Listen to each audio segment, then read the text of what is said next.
right, is this everyone we're expecting? This is what we have. We have a quorum. This is plenty, thank you. I'm very grateful. Thank you all. Appreciate it.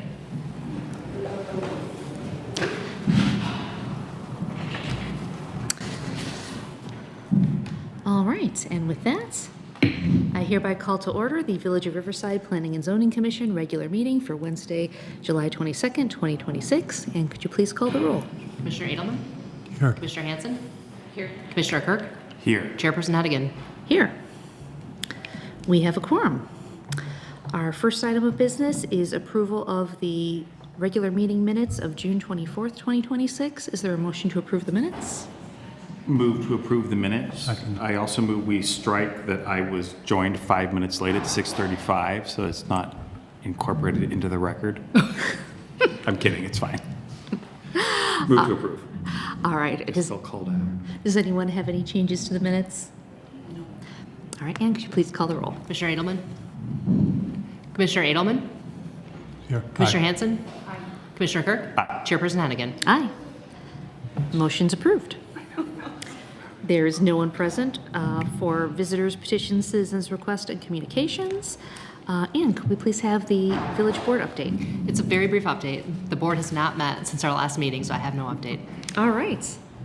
Nice and easy. We have no old business, new business.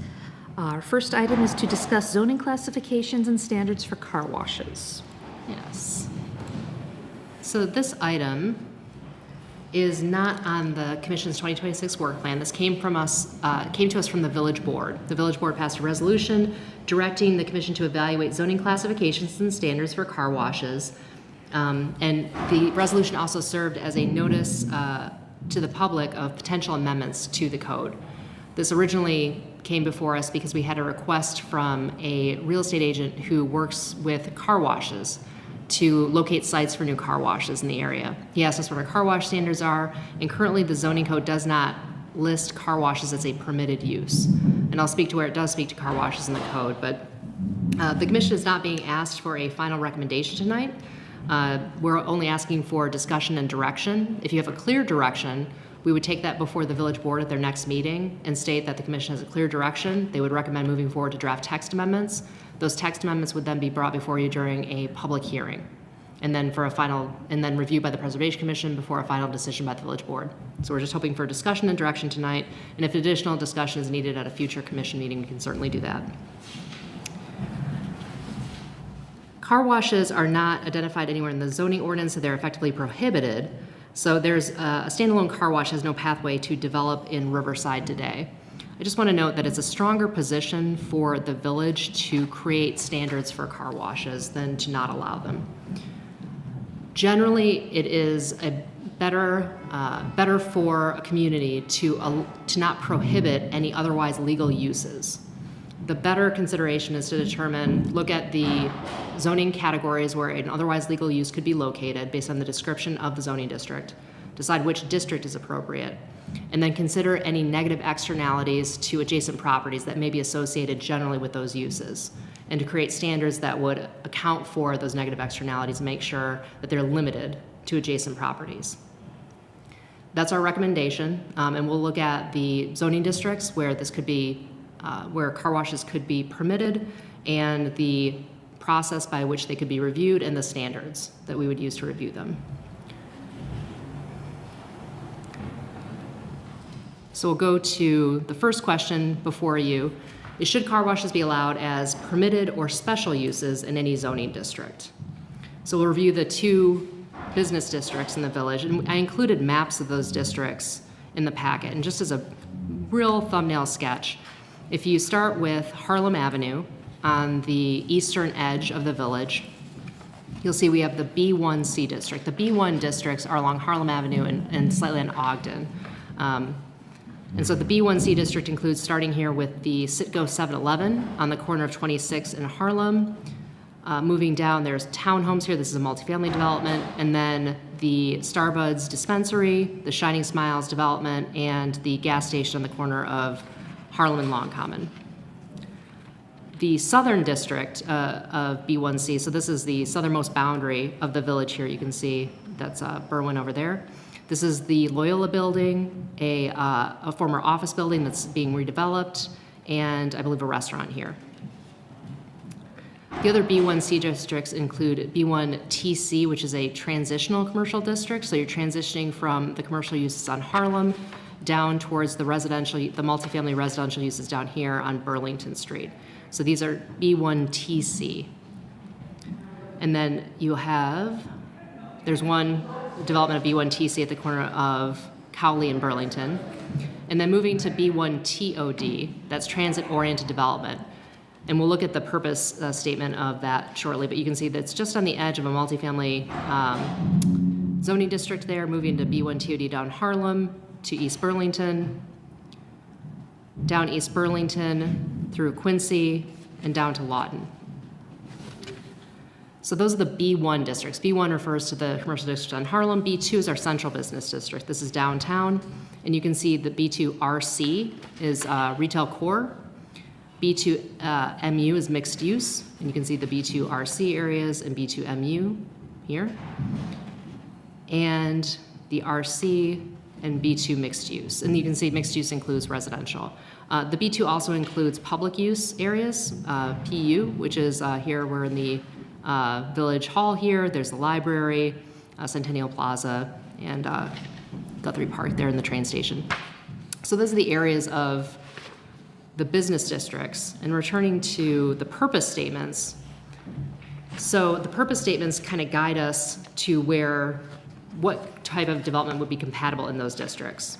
So B1C is oriented towards vehicular access along major roadways. You can see that based on the map that we just took a look at. Those are highly trafficked areas, and again, along Harlem Avenue.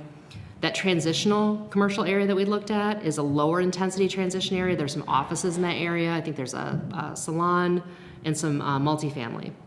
And then B1TOD is a mixed use area supporting multifamily and employment generating uses near rail and bus facilities. That zoning district was added to the village a few years ago in anticipation of the PACE rapid transit bus that will be developed and in support of redevelopment of Harlem Avenue. It's notable that the village code does specify that motor vehicle service stations and gas stations, as well as financial institutions, restaurants, and retail uses with drive-through facilities, which are our closest analogs to car washes in terms of high-volume vehicle-oriented uses, are permitted as special uses in the B1C and the B1TOD subdistricts. However, the ordinance specifically excludes car washes from being operated as part of motor vehicle service stations and gas stations. So you could have a gas station as a special use in the B1C district, but that's the only part of the code that specifically speaks to car wash. It says you can't have a gas station with a car wash. And then again, the B2 district is Riverside's downtown. Its purpose is to sustain the economic viability of the CBD by preserving its historic character, mixed-use, small-scale, pedestrian-oriented character. So the retail core has critical mass of pedestrian-friendly, transit-supportive retail uses and service, trans meaning our train station. And B2 mixed-use periphery, which mixes in some residential and the public use zones. So motor vehicle service stations, gas stations, and restaurants and retail uses with drive-through are not permitted at all in the B2 district. The only institution with a drive-through that's allowed in the B2 district is our financial institutions with drive-through, so banks, and they're permitted by special use in B2RC and B2MU. Otherwise, you can't have a fast food restaurant with a drive-through. You couldn't have the existing service stations that are in the B2 district are permitted by right as an existing conforming use. And they can continue in that use as long as they continue as motor vehicle service stations, but new ones couldn't open. I believe the next, yes, I just wanted to mention, in terms of car wash types and preferred site characteristics, we got this information from the commercial real estate brokerage. And some of this should be fairly self-evident. We've got a few different options. We've got self-service car wash, which is your drive-in, do-it-yourself car wash. They're typically 4 bays. If it's a 4-bay facility, it would be about this size, 7,500 to 1,200 square feet. And they provided average lot depths that they prefer for development. And then we have an in-bay automatic with self-service. So you'd have your self-service stations, then one bay that you drive into for a car wash. And then the tunnel or express car wash. So that's like the Buddy Bear car wash in Lyons that recently opened. One note on permitted or special uses, because I know we have a couple of new commissioners. I just want to note, so permitted uses are allowed by right in a zoning district. You don't need any special approval. Now, you would need approval of a site plan. If you were going to develop or redevelop a site, you'd bring that site plan before the Planning and Zoning Commission for recommendation and to the village board for a final approval. But you wouldn't be reviewing the use, you'd be reviewing how the site is being developed. And you'd be reviewing against standards that are listed in the code. A special use requires a public hearing before the commission and a decision before the village board. And so that includes notification in the paper, letters to adjacent property owners, and a sign on the property. So there's more public notice and the opportunity for people or adjacent property owners to come and speak about the use that's proposed. So those are the differences between the two.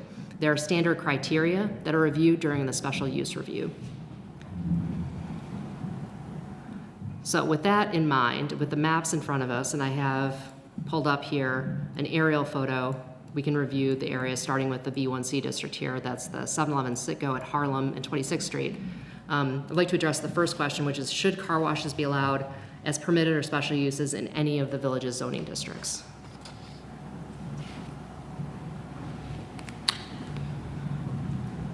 So I was, when this first came up, I thought that, a kind of a handy way of doing this is to think that the use is very similar between a gas station and a car wash. And so, I was my first thought was, I think it's okay to allow them wherever our gas stations are allowed to be. But it was interesting, do you have any insight into why the ordinance specifically said gas stations, but not car washes? Sorry. No, go ahead. I wish I did. I tried to find the discussion related to when that was put into the code, and I wasn't able to. I don't know why they were excluded. Okay, yeah, because that seems a little bit strange to me, since that was going to be my original sort of guiding principle, was that if a gas station could be there, I think we could allow a car wash, as an answer to that first question. That's the one thing specifically not allowed that got me a little confused. But I'm still generally supportive of allowing it in the B1C areas. I don't know necessarily about the B1 OTD. TOD, yeah. What's that? TOD? TOD, thank you, yeah. Sure, for transit-oriented development. Yeah. But the B1C, where there's already like gas stations and which also includes the area, right, where, they were going to build the drive-through for Starbuds when they were considering rebuilding that area, right? That is this parcel here, which is B1 TOD. Oh, that is a TOD. Okay. Mm-hmm. Or am I? Oh, geez, I'm sorry. It's these parcels right here. Yeah. But it's that's all B1 TOD. B1 TOD. That's correct. Okay. All right. Is that vacant lot right now? That's correct. Mm-hmm. Yeah, the Sherwin-Williams is right here.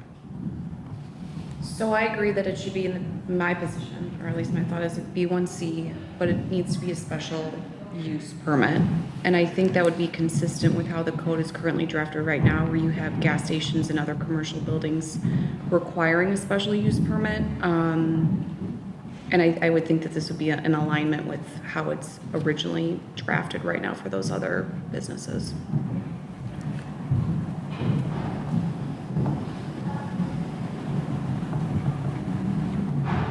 Mark, anything you'd like to add? I mentioned to Ann earlier, I just don't know where you'd put a car wash in Riverside. So it's the only thing I could think of is, and I think you mentioned it, there are some gas stations that offer discounts on gas if you get a car wash. And they have that single-story building that you just drive through, but that's not permitted. You can't have a car wash at a gas station, correct? So I mean, I could see that as an option. There might be a couple locations that are large enough for that, but I can't really see it rather other than tearing down a bunch of buildings where you could put, a car wash like the ones they just put on Ogden, or the one that's by Tony's Finer Foods, and so. Let me ask a question. Is a part of this amending the code to allow car washes to be attached to gas stations? It could be. Because I think that would be, I mean, I'm thinking about the two gas stations that we have currently, the ones that's like right by Costco and then the other one that's off of Long Common. And having a single stall gas station or single stall car wash there, I think makes sense, assuming that these other considerations that are further detailed in here about like the noise pollution, other pollution, ingress, egress are obviously discussed, which I think would be captured in this special permit hearing where that information would be laid out. And just as a note, I just want to remind everyone, we do have an additional gas station aside from those two that I pointed out. I'm sorry if I missed it in my overview. Oh, by Harlem, by the And Board of Quincy Education. and Quincy and Harlem, we have the Yeah. R-Mart station. Is that for B1C? That is B1 TOD. TOD, okay, so if we limit it to B1C, then you're still within that Harlem area and wouldn't extend. So unless I'm mistaken, this is the location of the gas station here at Quincy and Harlem. That's the R-Mart station. Yeah, that's right. In the B1 TOD. And then you've got up at the top here, you've got the 7-Eleven Citgo station and the Shell station. How does not an automatic car wash, but like a hand car wash detailing service, how does that fit in where, you know, I think there are metal mites, I think they do car detailing. They do not. That's not classified as a car wash, is it? So I just went to Metal Mites to ask them that, and they stopped doing car detailing a while ago. Okay. Because I wanted to get my car detailed. But they stopped for whatever reason. I think they couldn't like outsource it. But I don't think it was on site. I think they sent it somewhere too. Okay. But I did just ask them for that. Not to get them in trouble for anything, but they don't do that anymore. Maybe because it's not allowed in the code. Maybe because it's not, like, yeah, they're They thought it very, was a car they're wash. very, yes, yeah. Possibly. I'll say, I was also surprised that car washes were specifically excluded in the zoning ordinance, but regardless, I would agree that the B1C district, to me, seems the only appropriate district where car washes really fit in with the purpose and intent of the zoning district. I don't see it fitting in with the TOD district either, and so I think as a special use in the B1C, that would, to me, would make sense.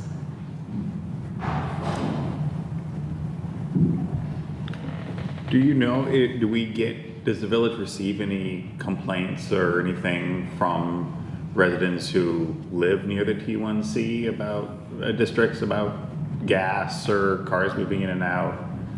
I'm not aware of any complaints as in my capacity in community development. I don't know if we've received complaints that have been sent to the police department or to dispatch. That would be my only concern if, like, allowing other sorts of businesses there the same sort of way might exacerbate any issues that, if there are, we wouldn't want to do. But if we're not really receiving them, then I think it's fine. Yeah, I think, you know, being careful with the use standards will be helpful with that, because the Buddy Bear in Lyons in particular, it's very noticeable when you drive by at night, and I know there's residential right across the street for that, and I really feel for the people who are looking out their front windows and seeing all these bright rainbow colored lights that are very attractive when you're driving down Ogden, but living next door, it's probably a different experience. Even the Buddy Bear on Ogden further into Berwyn, I don't know if you guys are familiar, it was like the original one before that new facility opened. It gets really, really congested if it's like a busy day where the cars literally don't know where to go to basically like dry off. And I think that's, and I don't know if that needs to be discussed tonight, or obviously this is gonna warrant for further discussion, but like further in here where you need to have these considerations, I think that's an important, like where you're gonna take your car to go dry it off, or whether you're gonna allow vacuuming, et cetera, et cetera. Yeah, adequate stacking spaces are important, Yep. and then making sure they have some sort of traffic management plan for the sunny day in February Yep. where everyone takes their car there. Yep. Okay. Do we have general consensus? It sounds like we do. That the B1C district may be an appropriate location for car washes.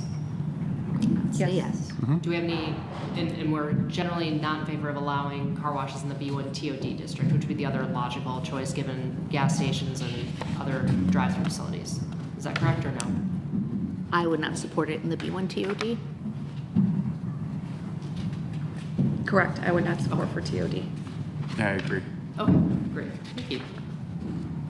As Chairperson Hennigan said, the next question then is if they are allowed, what additional use standards should be required? So use standards are specific to, not every standard, not every use that's allowed in the zoning district has use standards, but you can always apply them. And these would be considered in addition to the general standards for special use. If car washes were permitted by special use, we'd consider these use standards. So I listed the standards for drive-through facilities as a starting point, just to provide some information there. And I also listed use standards that I found in other communities' zoning codes. So in trying to consider all of the potential negative effects on adjacent properties, I started with noise. So one code that I found said car wash operations must be conducted in a wholly enclosed building. They did not specify if that includes vacuums, which I think are another source of noise, but the machinery itself has to be in an enclosed building. Obviously, that's a little bit difficult if you've got a tunnel car wash because you've got two openings on either side. The siting, one of the siting standards addresses that to some extent in a further point, but that's one option. Oh, here it is. Openings to the buildings cannot face any residentially zoned or developed property. So that would reduce, theoretically, some of the noise and disruption to neighboring properties. One of the communities prohibits outdoor vacuums specifically. Another allows them, but states that they can't be located along streets and have to be completely screened from adjacent residential properties. A community requires the applicant to submit a noise study demonstrating that car wash operations won't exceed the standard in the code. Now in our code, we have a standard that says at no point at the boundary of a residential district shall the sound intensity level of any individual establishment exceed 55 decibels. Obviously, that would be very difficult to enforce. So we would want to have a strong noise study demonstrating that generally the operations would meet reasonable standards. And we may want to allow them to exceed 55 decibels because I think sometimes machinery that would be generally acceptable can, but we can look in detail on that. Our standards for drive-through facilities already state that the volume on intercom menus should be displayed at a level that's not audible to adjacent residential districts, and they have to comply with local noise regulations. Do any of those noise standards seem appropriate if we're going to allow car washes? I think the noise standards go hand in hand with the hours of operation. Okay. And I think I saw that later in this. Yeah, I can jump to the hours of operation. 8 a.m. to 7 p.m. Monday through Saturday, and 9 a.m. to 6 p.m. on Sunday. That was just one community's standards that I found. If we think that there are more appropriate hours for our community, we can select those hours.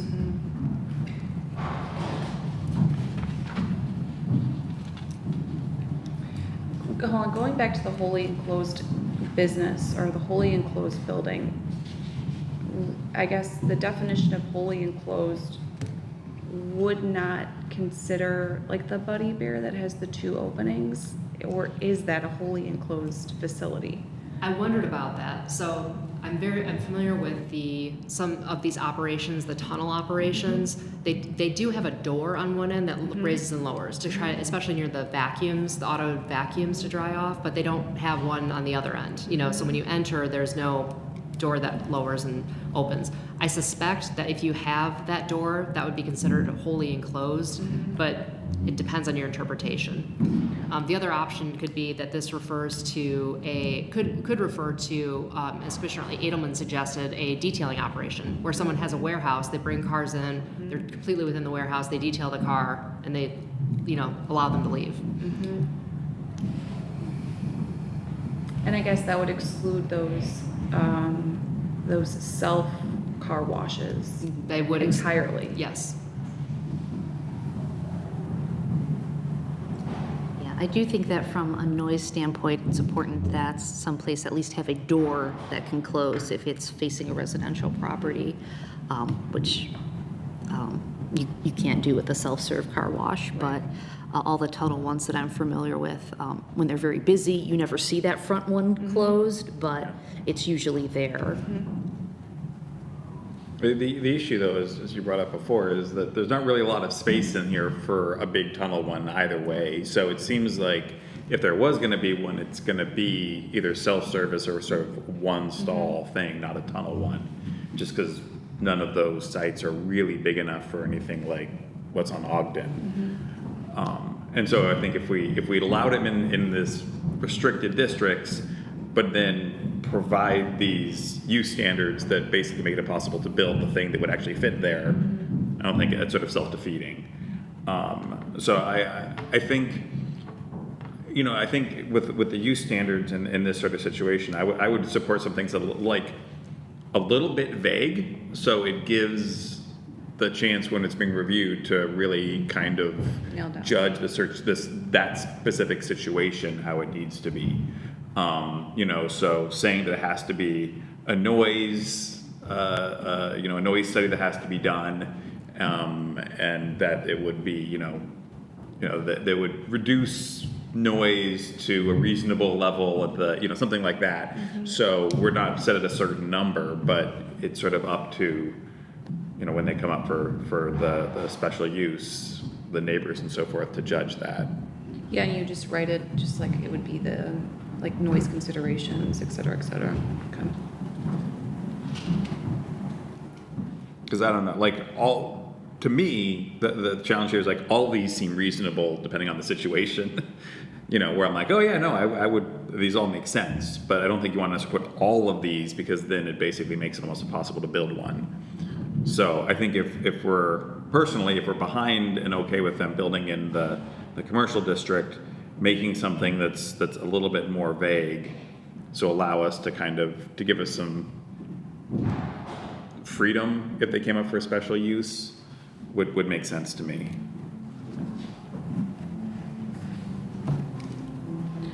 It's interesting. I like that.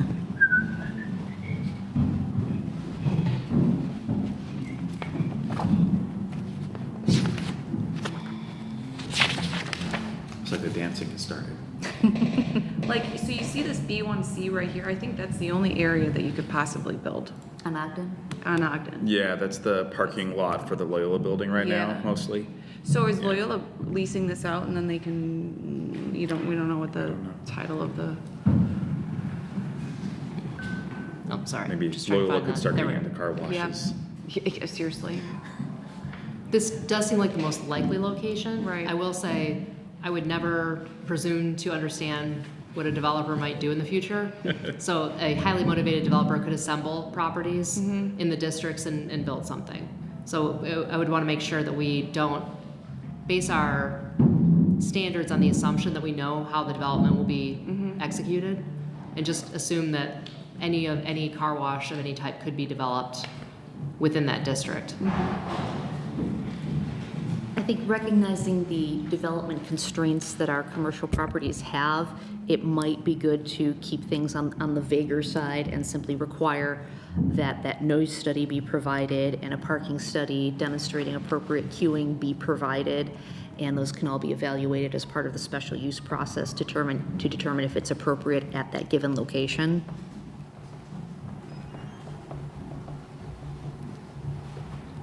I'll zoom down to the traffic study. We had vehicle stacking, and I think that's where we had, yes.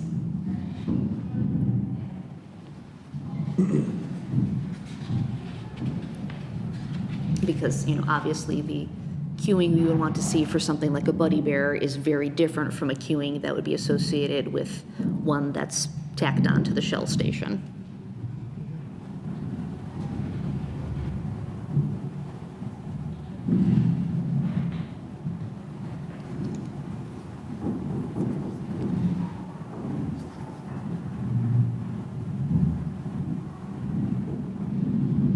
One other comment is related to the lighting. There's a whole initiative now for what, dark skies or something. And I've had a friend of mine who's an architect hasn't been able to get a building permit until he gets the right lights on a house. So my question is, should something be written in here about lighting that it needs to conform to the new standards for dark sky, so. So we just had a study on dark skies, and I think the intent is to move forward in the near future with amendments to the lighting standards. Okay. That would be, currently, the lighting standards are dark sky friendly. I think they need to be a little more specific in some cases, and it could be written so that it's clear for folks what the requirements are. But the existing, any new commercial development would have to meet the existing standards, which are dark sky friendly. So Okay. all light has to be pointed downward, not out. They have to be shielded so that they don't spill over into adjacent properties beyond a certain point. And that would include the menus and things like that. Okay. Yeah. So we could add just a note, the sign ordinance prohibits flashing signs. One weakness, I think, of our lighting ordinance is it doesn't prohibit flashing lights that could be used as signage. So we might want to add that as a standard. That could possibly be considered as something that we do globally throughout the village, because I mean, the lighting standards are very important in terms of the impact that it has on adjacent properties, but I don't know of anything specific to car washes that would really stand out. That was my intention when we rewrite the lighting standards. So. But I guess we're kind of skipping around here, but under the odors and fumes is kind of, the first one there is sort of what I was thinking about for all of them. Like, it should not create offensive odors that are a nuisance. And so, like, that's a little bit vague exactly what that means, but it's mainly like, we should do a study and to confirm that this is not a nuisance to the neighbors. Seems like it covers a lot. And then like the proper water control or waste control, Yeah. where the suds are gonna go. Sud control. Wastewater will be managed, I think, during the site design review process and the MWRD permit. The under orders and food, it does say community standards state mechanical ventilation must exhaust away from residential properties. Is that's not already in our code somewhere that? That is in our code. Okay. Yeah, we have a section on, I can bring it up, but there is something to that effect in our code. All right. Yeah, It's that's what existing. Yeah. Okay.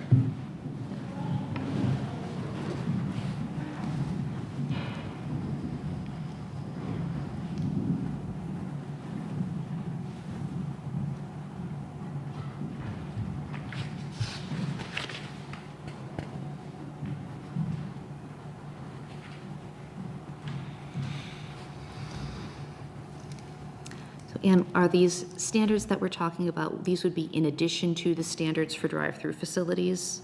Well, that's a great question. Okay. I'll bring up the standards for drive-through facilities. Because we have some good language already in there. Yes. So these are specific to the B2, so the Central Business District. And so we can skip down to number 2. So they have adequate stacking spaces. We may not want to specify the number of spaces, but instead rely on a traffic study submitted by the developer. It states that the exterior lighting has to conform with the existing section in the code, which I believe we want to maintain. And then drive aisles have to be separated from landscaped areas by a 6-inch curb to ensure that the vehicles don't drive over landscaped areas. We have the volume on intercom displays. Waste receptacles need to be provided. And they have to be screened from view. And I think screening, I covered some screening standards lower in this section here. Let's see if I included screening standards. Oh, I believe I did. Yes. I think what we already have for drive-through facilities is pretty solid. So rather than duplicating those, car washes are really a subset of a type of drive-through. So maybe these new ones could be in addition to what we have for drive-through facilities.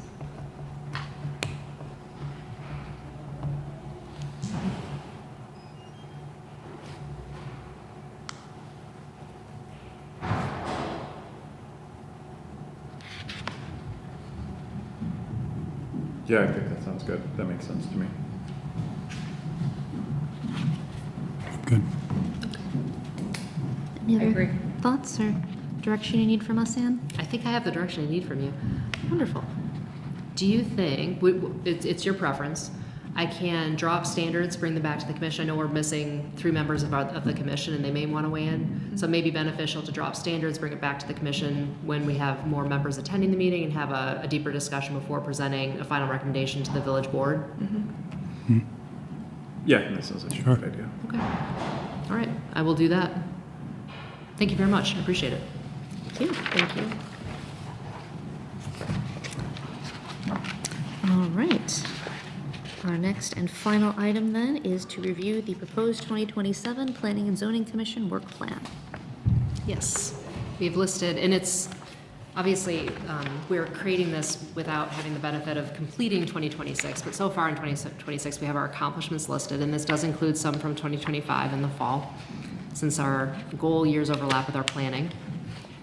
For 2027, we are maintaining the existing goals that we have, and that we've made some progress on. So we've made some progress on designating the parks and open space zoning. We'll continue that this year.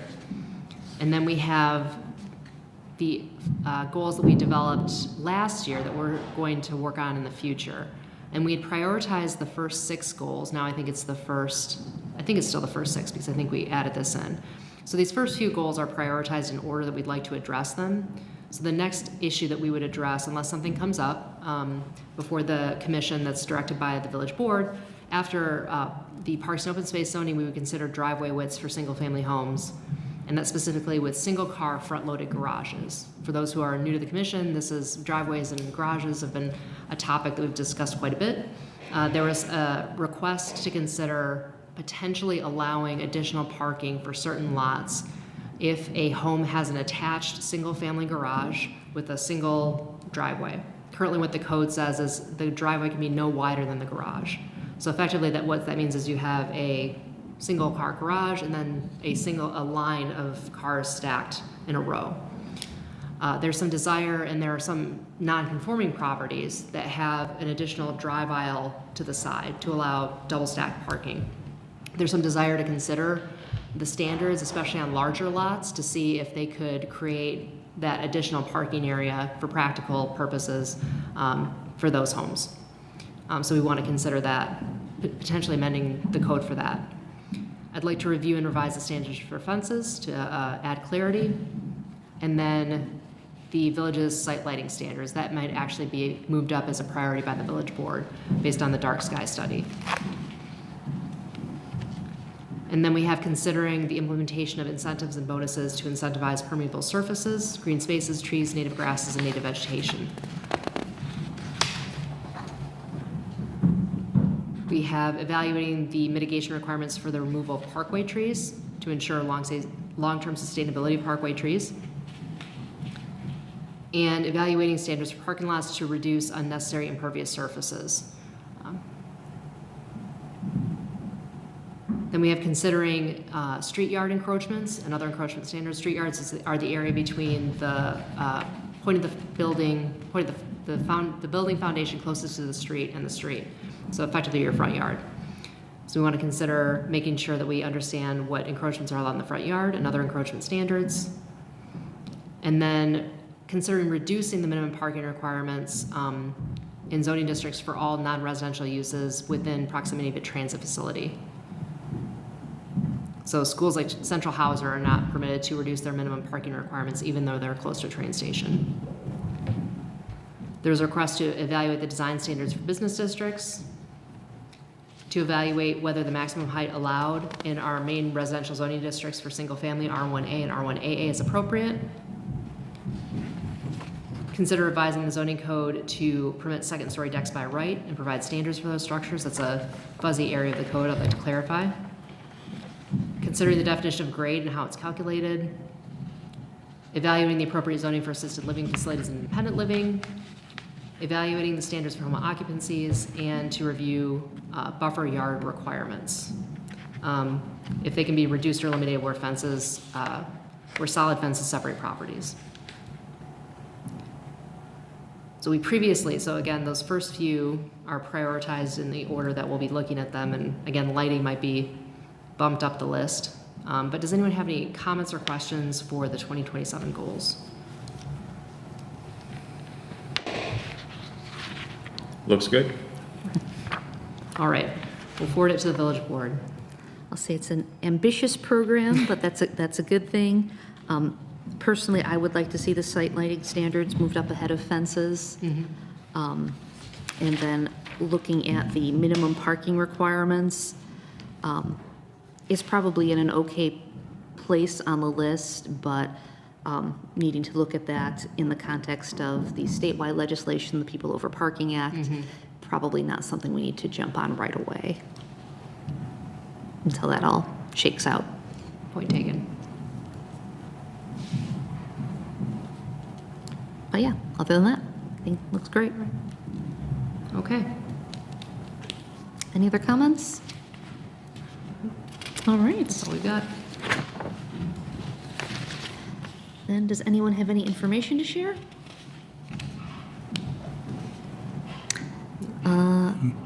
Hearing none, I would entertain a motion to adjourn. Move to adjourn. Second? Aye. I'll second. All in favor? Aye. Meeting adjourned. Thank you, everyone. Thank you.